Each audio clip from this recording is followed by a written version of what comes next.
राधे राधे दोस्तों, हर हर महादेव। कैसे हैं आप सब लोग? आई होप आप सभी लोग बहुत अच्छे हैं। फ्रेंड्स, आज मैं आपके लिए लेकर आई हूँ सोमवती अमावस्या की कथा। कौन सी हमें इस दिन कथा सुननी चाहिए, कौन सी हमें कथा सुननी चाहिए। तो चलिए फ्रेंड्स, आज की कथा के विषय में आपसे बात करते हैं। और सबसे पहले मैं सोमवती अमावस्या क्यों किया जाता है व्रत, चलिए आज ये क्यों किया जाता है इसका हम बताते हैं आपको क्यों किया जाता है। शास्त्रों के अनुसार सोमवती अमावस्या के दिन श्राद्ध, कर्म, तर्पण, स्नान एवं दान करने से साधक को अक्षय पुण्य की प्राप्ति होती है। साथ ही जीवन में आ रही कई प्रकार की समस्याएं दूर हो जाती हैं। और सोमवती अमावस्या के दिन सोमवार व्रत का भी सहयोग अब की बार बन रहा है। तो फ्रेंड्स, आज सोमवती अमावस्या है और आज ही भगवान शंकर का दूसरा हमारा ये व्रत है सावन सोमवार का। तो फ्रेंड्स, ये है इसकी क्यों हमें करनी चाहिए।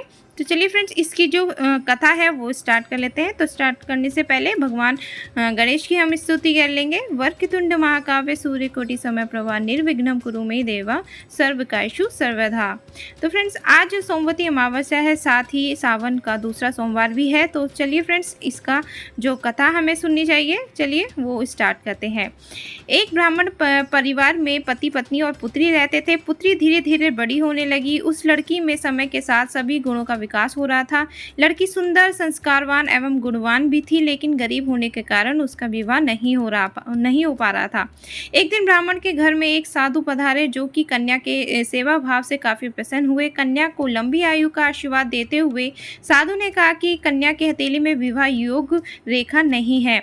लड़की के माता पिता ने साधु से उपाय पूछा कि कन्या ऐसा क्या करे कि उसके हाथ में विवाह योग बन जाए। साधु ने बताया, कुछ दूरी पर एक गांव में सोना नाम की धोबी जाती है कि एक महिला अपने बेटे और बहू के साथ रहती है, जो कि बहुत ही आचार विचार और संस्कार संपन्न तथा पति परायण है। यदि यह कन्या उसकी सेवा करे और वह महिला इसकी शादी में अपने मांग का सिंदूर लगा दे, इसके बाद इस कन्या का विवाह हो तो इस कन्या का वैद्य योग मिट सकता है। साधु ने यह भी बताया कि वह महिला कहीं आती जाती नहीं है। यह बात सुनकर ब्राह्मण ने अपनी बेटी से धोबिन की सेवा करने की बात कही। कन्या तड़के ही उठकर सोना धोबिन के घर जाकर सफाई और अन्य सारे कार्य करके अपने घर वापस आ जाती।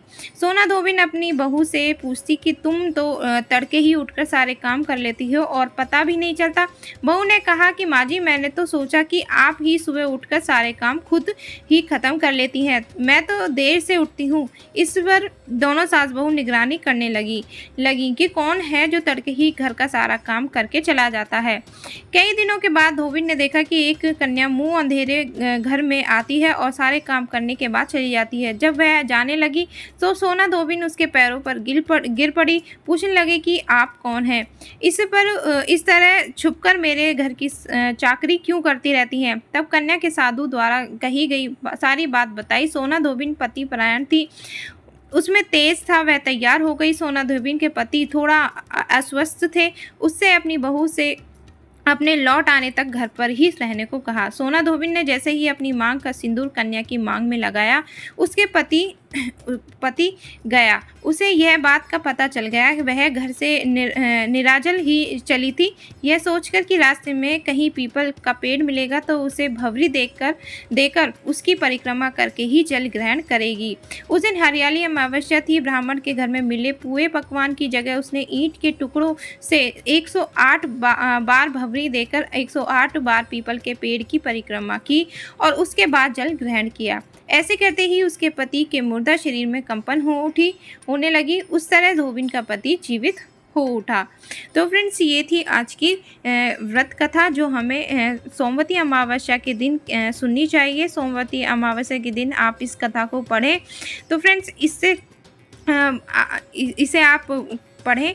तो फ्रेंड्स, यदि आपको मेरी ये आज की वीडियो थोड़ी सी भी यूज़फुल लगी हो, थोड़ी सी भी ज्ञानवर्धक लगी हो, तो मेरे चैनल को लाइक करें, मेरे चैनल को सब्सक्राइब करना ना भूलें और मुझे कमेंट बॉक्स में हर हर महादेव ज़रूर लिखकर भेजिएगा। तो चलिए फ्रेंड्स, मिलते हैं अपनी एक और नई वीडियो के साथ। तब तक के लिए हर हर महादेव।